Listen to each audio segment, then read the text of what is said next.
Hello, my name is Stephanie Stevens, and I'm a planner with the City of Wheat Ridge Community Development Department. I'm presenting case number WZ-21-09, which is a request for approval of a zone change from Agricultural 1 to Planned Commercial Development with an outline development plan and located at 4877 Robb Street.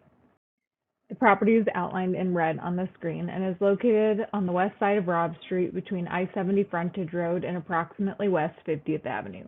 I-70 is located nearby to the south, while the city's boundary with the city of Arvada is located just to the north at approximately West 50th Avenue. The site is unplatted and totals about 3.4 acres in size. It's presently vacant, unimproved land. Both the Wadsworth and Swadley ditches run overland through the site with a significant grade change in the northwest corner of the site, north of the Swadley ditch. The property is zoned Agricultural 1, as are the properties to the north. To the south is the Wheat Ridge Industrial Park, which is zoned Planned Industrial Development. To the east, properties are zoned Planned Industrial Development, Planned Commercial Development, Agricultural 1, Commercial 2, and Commercial 1. To the west, properties are zoned Planned Commercial Development and Industrial Employment. Most of the surrounding uses are commercial and light industrial, although the three agricultural properties to the north include single-family homes. The request before you is for a rezone from Agricultural 1 to Planned Commercial Development. The outline development plan accompanies the zone change request by establishing the zoning and development standards. The purpose of the request is to allow for the development of a tree service business while preserving natural features that exist on site today. Staff advised that a planned development was most appropriate because of the ability to customize the permitted uses and also the ability to modify intensity of development within the site in order to preserve natural features. The code allows for processing of ODPs and SDPs concurrently or sequentially, and the applicant has chosen the sequential two-step option. I'll go through the ODP document and then talk about the criteria for review and staff findings. The outline development plan establishes the PRD zoning. The ODP is 2 sheets in this case, which are attached to the staff report. The first page is a cover sheet with the certification and signature blocks for the property owners, Planning Commission, City Council, and Mayor. There's also a character of development statement, development standards, and other standard notes.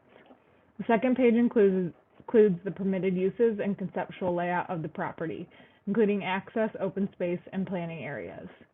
The ODP depicts the site broken up into 3 distinct planning areas, transitioning from most intensive along the southeast to least intensive to the northwest. The 3 planning areas are summarized broadly as follows. Planning Area 1 is located along the southeast portion of the site along Robb Street and will contain typical developed commercial uses to support business operations. Planning Area 2 is in the middle of the site between the 2 ditches and may contain some building, parking, and storage areas on the western portion and lumber milling, greenhouse, and nursery plantings to the east closest to Robb Street. Planning Area 3 is located to the northwest of the site next to the adjacent agricultural residential property to be preserved mostly in its natural state with some allowances for outdoor storage of natural materials if screened. This table summarizes the development standards that are proposed in the ODP. Uses permitted are all uses permitted in the city's established Agricultural 1, Commercial 1, and Commercial 2 zone districts, with emphasis placed on encouraging uses that support employment and agriculture while maintaining natural features. The specific uses being sought include a tree service business and supporting uses, including an office, shop, retail, tree nursery, greenhouse, lumber milling, limited outdoor and indoor storage, temporary Christmas tree sales, seasonal farmers markets, and the potential for a caretaker's residence. Height is proposed at 35 feet. Architecture follows typical standards set forth in the Architectural and Site Design Manual, except for the request to allow metal as a primary material with a requirement for enhanced facade along Robb Street. Setbacks are proposed to be similar to commercial zoning. The maximum building coverage is proposed to be 25% of the overall lot size. It should be noted that no buildings will be allowed in Planning Area 3. This is the northwest portion of the site. We're adjacent to Agricultural 1 zoned residential property. The prohibition on structures and PA3 buffers from the agricultural uses to the north, avoids challenging topography, and protects the natural state. Parking is proposed to be required per mixed-use code standard, in that this is a remote location and the use is not anticipated to bring high parking demands. In all other areas, the project is proposed to comply with the zoning code, including lighting, fencing, signage, and streetscape design. This is the sketch plan from page 2 of the ODP with annotations. More commercial uses are permitted on the eastern end of the site closer to Robb Street, with fewer commercial uses allowed as the property extends to the west.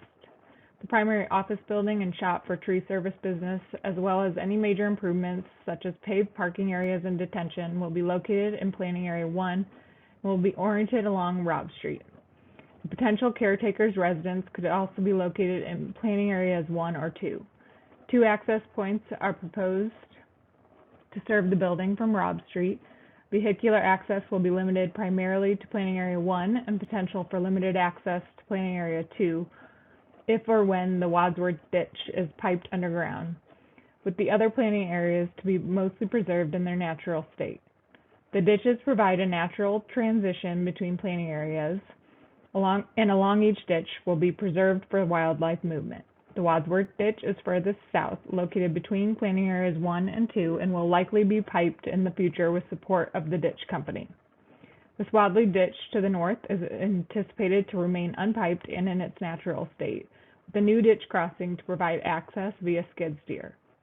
Modification to or crossing of either ditch would require approval of the respective ditch company as part of the SDP process. The planned development places standards to protect the ditches, which may serve as wildlife corridors, to create a buffer to residential properties, to combine the limits of outdoor storage, and to prescribe where the commercial activities and milling may take place. This planned commercial development is customized so that the property can serve as a transition between the various land uses that surround it. It balances a desire to put the property to productive use and also a desire to protect natural features. We use several criteria to evaluate zone change requests, which includes consistency with the comprehensive plan. A full analysis of the criteria for consideration of the zone change are provided in the staff report. This image is an excerpt from the comprehensive plan, which provides guidance in terms of land use. The mixed-use employment designation encompasses this site and all surrounding properties north of I-70. The proposed zone change is consistent with the mixed-use employment designation while respecting the existing agricultural nature of the area, and the commercial project supports the city's goals. It allows for an appropriate transition to agricultural properties to the north, as well as commercial and industrial properties to the west, south, and east, by way of buffering and limiting locations of more intensive activities. Lastly, it will facilitate development of a long vacant lot. The ODP reflects allowable uses, development standards, and architectural requirements that help with economic growth, promote quality design, balance compatible land uses, and retain community character. Additionally, by way of undergrounding and improving existing ditches, upgrading utilities on site, and installing public improvements, the proposal is likely to result in a positive future outcome. As a requirement of the zone change process, a neighborhood meeting was held on July 26, 2021 on Zoom. No members of the public attended the meeting. Since Wheat Ridge is not a full-service city, we sent the application on referral to outside agencies as well as completed an internal review. We did not receive concerns or objections from outside agencies.